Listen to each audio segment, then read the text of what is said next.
Les toons sont un ensemble de personnages de dessins animés, de cartoons, généralement propriété de Disney ou encore de la Warner Bros. Alors parmi les plus célèbres, on retrouve notamment les fameux Looney Tunes tels que Daffy Duck, Bugs Bunny ou encore le Ville Coyote. Looney Tunes qui nous propose généralement des histoires quasi épileptiques à base de courses-poursuites effrénées et de personnages malchanceux finissant généralement découpés, empalés, brûlés vifs, écrasés, voire plus si affinité. Le moins que l'on peut se dire, c'est que niveau scénario ou encore psychologie des personnages, ça vole pas bien haut. Et pourtant, force est de constater que, en termes de divertissement, les Toons, c'est plutôt efficace. C'est quand même bizarre ça, non? Que l'on puisse à ce point apprécier quelque chose qui soit tant dénué de sens. Eh bien, il y a un philosophe qui nous explique le pourquoi du comment, et ce philosophe, c'est Blaise Pascal. Amis du jour, bonjour, je suis Derferet en direct de l'internet et aujourd'hui nous allons parler de divertissement pascalien. Divertissement pascalien. Oh putain, je me déteste.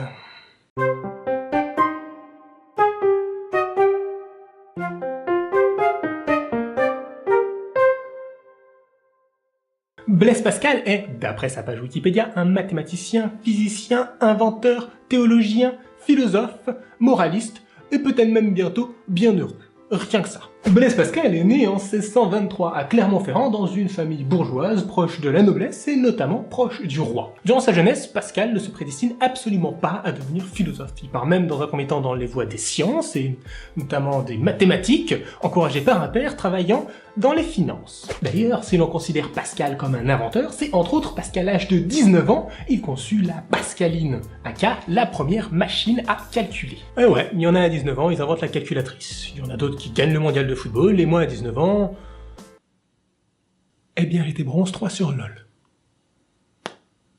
Mais tout cela est sans compter sur cette fameuse nuit du 23 novembre 1654, au cours de laquelle Pascal eut une vision le guidant sur les terres sacrées du christianisme, et au passage de la philosophie. C'est ainsi qu'il entreprit d'écrire un grand traité théologique et philosophique, traité qu'il n'aura jamais le temps de terminer avant sa mort. Ce n'est donc qu'à titre posthume que l'on reprendra ses pensées, jetées ça et là sur des bouts de papier, pour en faire un recueil nommé... nommé Les Pensées. Et c'est dans ces pensées que Pascal va avancer sa théorie selon laquelle le divertissement n'est pour l'homme qu'un moyen d'échapper au repos, ou autrement dit, d'échapper à l'ennui. Car le souci de l'ennui, selon Pascal, c'est qu'il est vide, et que cette vacuité nous ramène à notre condition de mortel. Alors, divertissement est ici à prendre dans son sens le plus large, le sens étymologique du latin divertere, qui signifie se détourner. Ah oui, je sais, je parle couramment le latin, ça me sert lors de mes hobbies... L'invocation d'entités démoniaques, par exemple. Ainsi donc, dans divertissement, il faut prendre tout type d'activités, des jeux bien sûr, mais aussi des discussions, des arts, le travail, les sciences, la politique. Tout cela, c'est autant de moyens d'avoir des tracas de sorte à oublier notre misère. Et des tracas, c'est bien tout ce qu'ont les personnages comme ceux des Looney Tunes, ayant pour seul problème existentiel l'incapacité à mettre la main sur une souris ou un géo-coucou. Des intrigues simples qui ne demandent pas à réfléchir et un rythme effréné pour ne jamais, au grand jamais, ennuyer le spectateur. Tels sont donc les secrets de ces cartoons qui constituent, vous l'aurez compris, un divertissement dit pascalien. Qu'il s'agisse des Looney Tunes, des Tex Avery ou tout autre cartoon dans ce style, on remarque rapidement un schéma narratif qui se répète en permanence. Basiquement, personnage 1 essaye d'attraper personnage 2, mais personnage 2 échappe à personnage 1. Le tout étant que cette traque ne s'arrête jamais, car comme le dit Pascal lui-même, c'est parce qu'on recherche ce tracas pour oublier notre misère que l'on aime mieux la chasse que la prise. Et si cette traque peut continuer éternellement, c'est pour la simple et bonne raison que, contrairement à nous, le toon, il est immortel.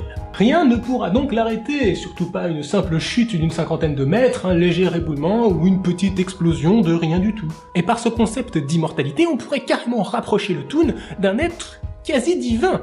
D'autant plus que le toon, il fait un petit peu ce qu'il veut dans son monde. Les lois de la physique, à commencer par la gravité, prennent souvent cher dans les cartoons. Un toon ne tombe que lorsqu'il se rend compte qu'il est effectivement au-dessus du vide. Tenez, autre exemple, le fait qu'un toon puisse comme ça sortir un objet de nulle part, comme s'il venait instantanément de l'avoir créé. La matérialisation. Si ça c'est pas un pouvoir divin qui pète la classe... Ainsi, rien n'a vraiment de prise sur un toon, et sûrement pas les forces de la nature qui n'ont concrètement aucun impact réel sur eux. Cela les autorise à être complètement naïfs, à agir sans réfléchir, et sans que jamais rien ne leur soit réellement préjudiciable. Et d'ailleurs, et l'on en a déjà parlé lors du Philosophuré sur les cartoons, que je vous recommande, mais une des scènes que j'ai personnellement ressenties comme les plus malaisantes de mon maigre répertoire cinématographique est la fameuse scène de la trompette dans Qui veut la peau de Roger Rabbit de 1988. Scène au cours de laquelle on voit littéralement un toon mourir. Et si un jour on m'avait dit que je me prendrais d'empathie pour une chaussure... Et si cette scène est si désagréable, c'est qu'elle ramène le toon à une condition mortelle, tout comme l'ennui nous ramène, nous pauvres humains que nous sommes, à notre condition de mortels. Des mortels perdus entre deux univers, coincés à la frontière entre le microscopique et l'infiniment petit, et l'astronomique ou l'infiniment grand. Et en même temps, pas étonnant que ce vertige sale travail, le monsieur Pascal, vu le siècle de découvertes scientifiques dans lequel il a vécu. Le télescope c'est 1608, le microscope de Galilée c'est 1609. Ainsi il écrira lui-même qu'est-ce que l'homme dans la nature? Un néant à l'égard de l'infini, un tout à l'égard du néant. Siècle de découverte, donc siècle de vertige, des vertiges certainement semblables à ceux que l'on pourrait avoir aujourd'hui face à des progrès scientifiques tels que les découvertes dans le domaine de la génétique ou encore de l'intelligence artificielle.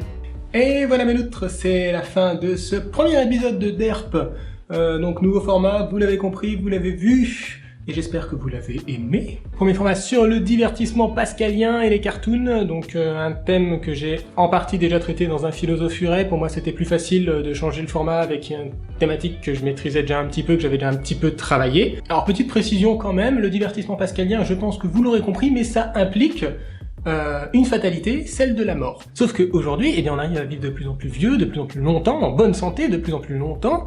Alors, est-ce que cela implique notamment le fait d'avoir à faire évoluer cette notion? Basiquement, et c'est une question que je vous pose, si l'on pousse la réflexion jusqu'au bout, on pourrait se demander si dans une société où tout le monde serait immortel, est-ce que le divertissement existerait encore? Est-ce qu'il existerait encore sous la forme que l'on connaît aujourd'hui? Est-ce qu'il aurait une autre forme? Est-ce qu'il y aurait tout simplement pas de divertissement et les gens seraient des êtres oisifs passant leur temps à s'ennuyer? Parce que l'ennui ne serait plus une contrainte vu qu'il ne serait plus significatif de peur de la mort. Et c'est sur cette réflexion que je vous laisse. Encore une fois, j'espère que cet épisode vous aura plu. Si c'est le cas, n'hésitez pas à me le faire savoir par tous les moyens que vous connaissez déjà. Et quant à moi, je vous dis à dans 2 semaines pour mon second nouveau concept. D'ici là, portez-vous bien, mangez des cookies, buvez du lait. Ciao! Blaise Pascal est, d'après sa page Wikipédia, un mathématicien, physicien, inventeur, philosophe, moraliste, théologien. Sacré bonhomme. Dans chaque chose, il y a un cœur qui bat. Sauf chez les méduses, les zombies et les avocats. Regarde au fond de toi, Internet. Tu verras, il y a aussi un enfant en toi.